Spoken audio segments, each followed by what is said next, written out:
Hi, it's Jenny. It's review time. I will be talking about Tell Me No Secrets by Joy Fielding.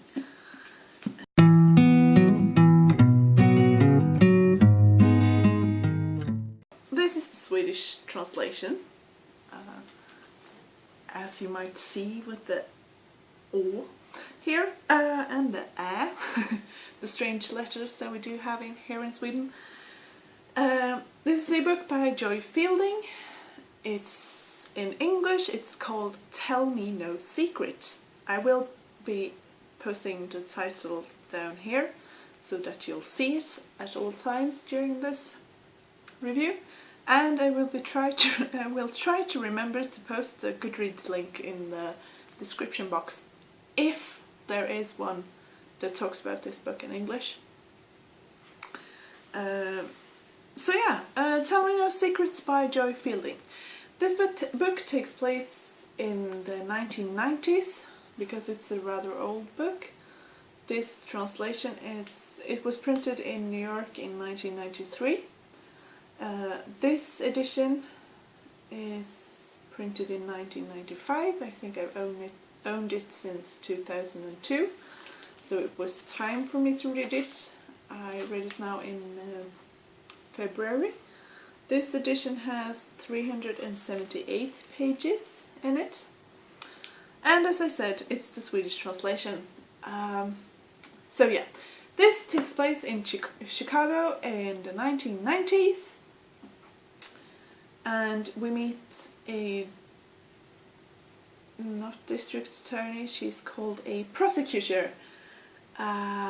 She's young, she's about 28, her name is Jess Coster.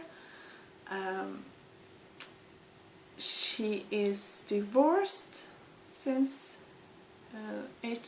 she's been divorced for 4 years from a lawyer who's 11 years older than her, and his name is Don Shaw.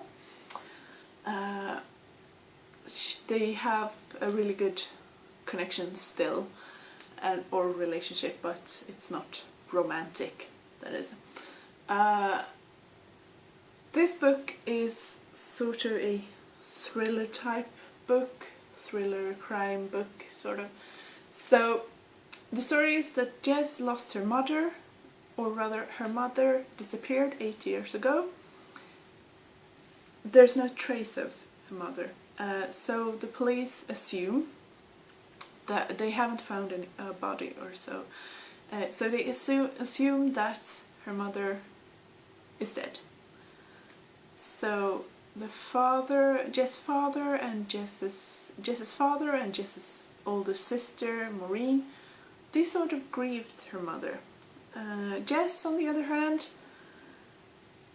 rather had panic attacks, anxiety attacks during the years after her mother's disappearance, but these attacks disappeared after a while. But when we meet her in this book, they are starting to come back, or rather they come back in this book, because a witness in an upcoming trial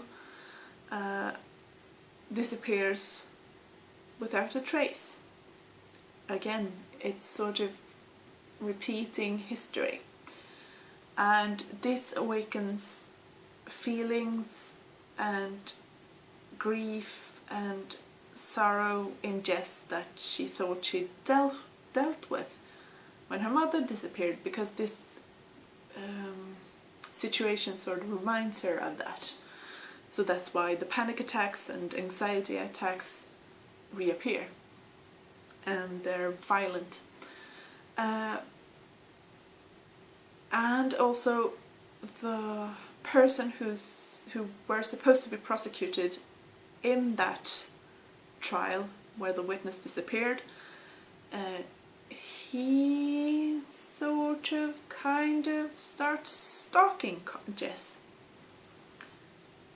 and that's not good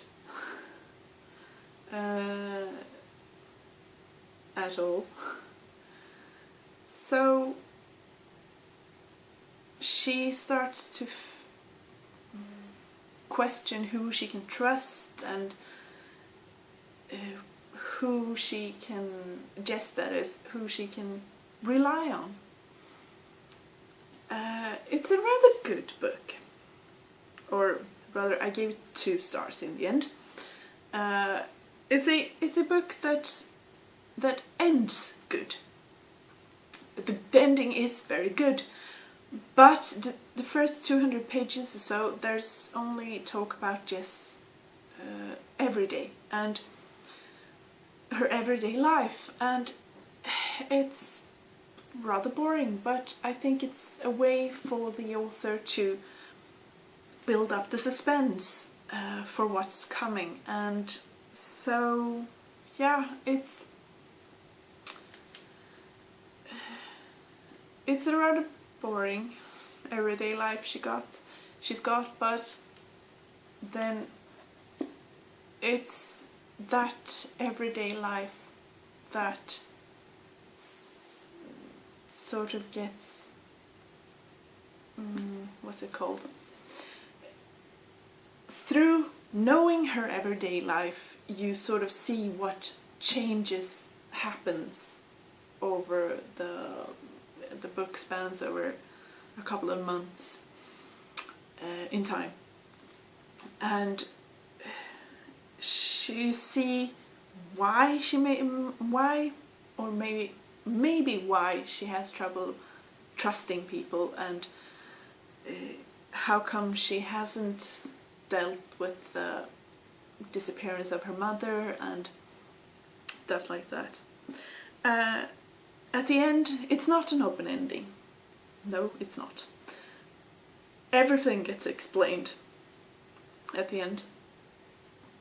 The disappearance of her mother, the stalking, and so on and so forth, and the witness that disappeared. Everything gets explained at the end. And a big chunk of it you sort of get or figure out before it's said, because it's a rather logical explanation, but a part of the ending was a bit unexpected, actually. It wasn't at all what I thought it would be, and that made the book okay, or more than okay. I would have given this book a weak 3 stars, but unfortunately the Swedish, or rather the translation, is rather bad, so it drags down it pulls down the rating to a 2 stars. Because there's misspelled words, strange sentence structures, there's what's it called? Words have been split up that shouldn't be split up, that should be written as one word. There are 2, and there are, as I said, misspelling words, and it's a rather bad proofread. That's my conclusion. But still, the story, I had to put my language nerd to the side and restrain her from not going insane when reading this book, to be able to focus on the story itself. Because even though I only gave it 2 stars, the story it wasn't a DNF book, or it wasn't a catastrophical book. It was a book that I wanted to see how it ended, even though I didn't get pulled in as much as I wanted to, or as much as a book that I gave 4 stars or 5 stars do with me. But still, it's a read. It's a read if you want. Have a read of this book, Tell Me No Secrets, if you want to. It's a easy read, rather easy read, and it's thrilling. It's sort of a thriller. You get scared, and it's psychological if you like that. So have a read. Joy Fielding's Tell Me No Secrets. I think that was my scattered review of it. I hope you got some information about the book out of it. And I hope I'll see you in my next video.